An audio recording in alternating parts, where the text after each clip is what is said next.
serious topics and themes that we're dealing with in the country. One of the first things that happens in the film is a police shooting. And we watch Colin as he witnesses a police shooting and has to debate how he involves himself or to what extent he should be involved. How did you guys, in the writing of it, think about, we see, police shootings have been in the news almost constantly for the last few years. We've seen video after video. I've spent a lot of time covering these types of topics.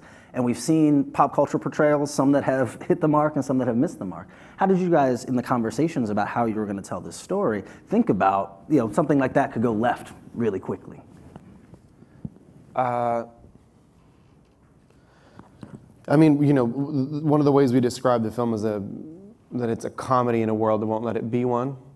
And all that really does for us was a mantra to remind us that we were trying to make a buddy comedy that didn't ignore the context of the world that it is taking place in, right? That is the sort of definitive difference between it and other just buddy comedies, is that it doesn't pretend that police shootings aren't happening, doesn't pretend that there's consequences and fallouts, on everyone in the community, especially our protagonists in this particular case.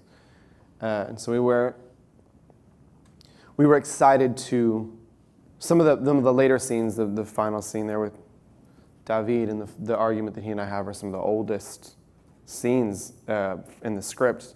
So a lot of our work was reverse engineering from them and going, well, how would two characters in a buddy comedy ever get to the point where they would have this conversation with each other? And I think that was really interesting to us. But this pairing of,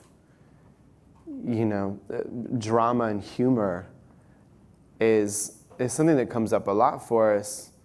I think the idea of thinking about, we don't do that in our lives ever. We don't really silo our feelings by I'm not having a comedy day today. And tomorrow I'm thinking thriller, that's not how my life works. And so we just approach it the way that life is. Comedy and drama are existing simultaneously, and sometimes one is a coping mechanism for the other. So we just paired them the way that they're paired in life and didn't really give it a second thought. That is, we would go to funerals growing up for people who passed before their time, and you're just telling jokes. That's how you deal with that moment. And I think that we talk about comedy as tragedy plus time, but we don't have that kind of time anymore, so now they just happen simultaneously, and we wanted the film to reflect that.